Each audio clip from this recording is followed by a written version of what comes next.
Check out Georgia's famous baklava. So good, it should be illegal. Oh, wait a second, it is. Instead of sending your friends some lame cookie basket or something they don't want, instead, ship them something they've never had, homemade baklava. Straight from an activist. Support the liberty community. Again, check out Georgia's famous baklava at this website. One other thing, go back for a second, please. Back one. So, ear protection and eye protection. There have been huge advancements made in polymer technology, plastic technology these days. And these glasses I have are ballistic glasses.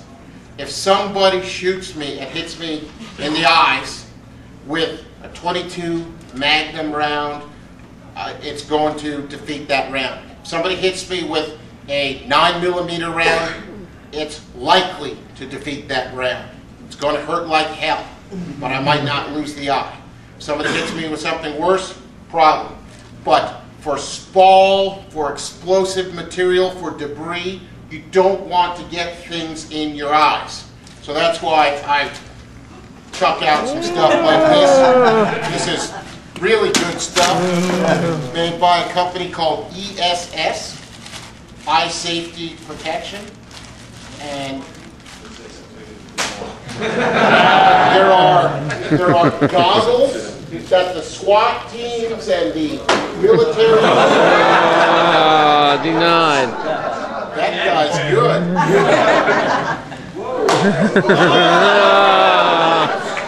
You suck.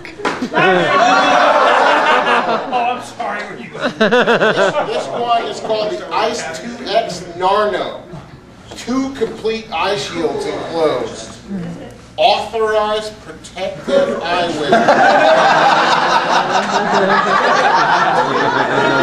Free safety. So, 2 fully assembled Ice Narno shields. Wow, frameless designs. So this is mil-spec. It's literally, you can buy, and everybody should invest in mil-spec eye protection. You don't want to lose an eye. You don't want to lose an eye. And this stuff has been designed really to help save the soldiers' eyes from roadside bombs and ricochets and all that sort of thing. Oh, denied. Okay, next.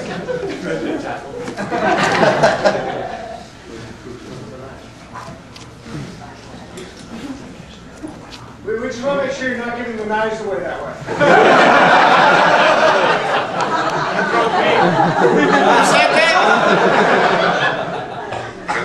Crystal will pay you money for that. Oh. Okay, so the next thing is training. Get it. It's still legal. If things get bad, this is one of the areas that the government could try to curtail our activity. One more time. It is still legal. Get training. I'm a huge fan of the Appleseed Project.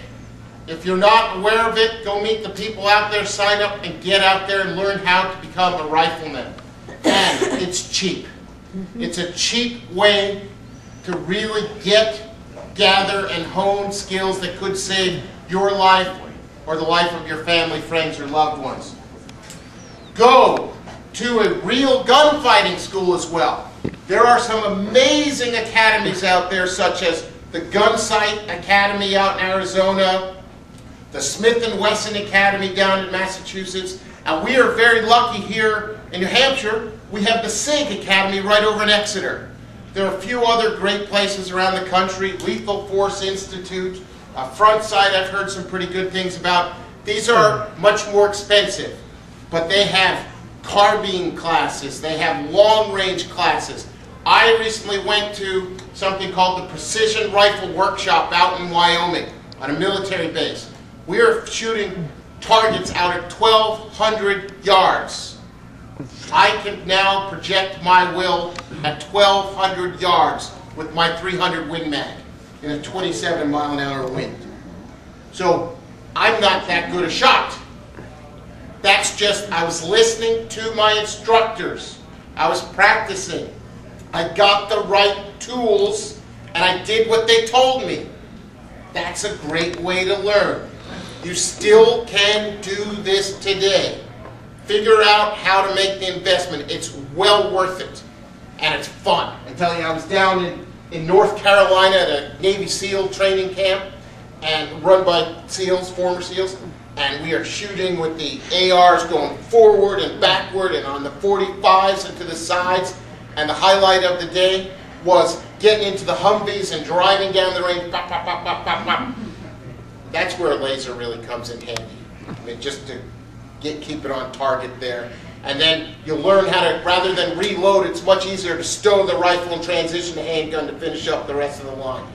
These opportunities are available to Americans today. These opportunities are not available to most other people on the planet, unless they happen to work for Al-Qaeda or something. But you can get world-class training from the best military and law enforcement experienced people out there. Do it. Make the investment in it. Martial arts school. I've been doing that my entire career, or life, I guess. My family, friends. It just helps, not just for the physical fitness aspect of martial arts, but also for the confidence. When people have spoken, psychologists and law enforcement folks have analyzed predatorial behavior by criminals. And they've done this by sitting on second-story windows with a bunch of crooks and just looked at the people passing by. And the crooks would say, I'd take that one, and that one. And why?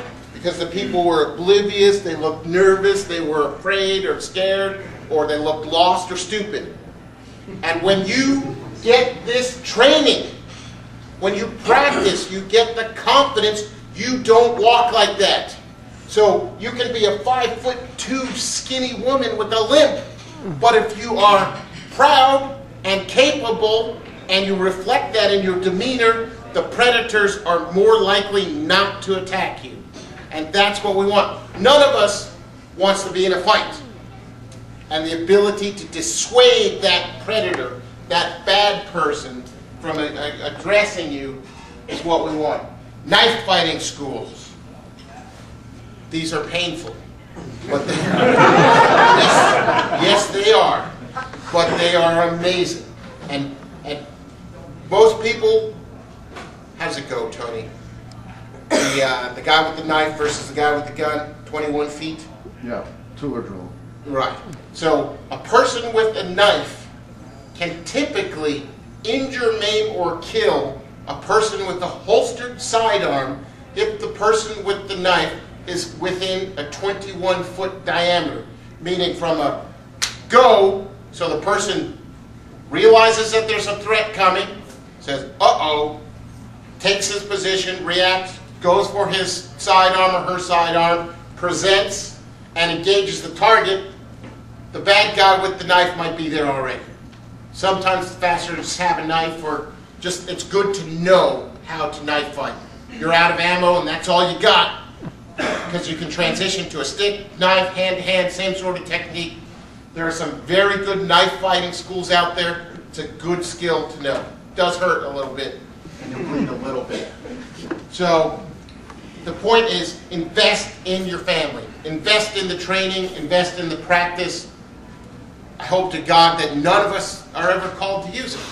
But I would rather have made these investments, paid for this, spent the time, and never had to have needed them, than to be in dire straits and really require the use of these skills and tools and not have them.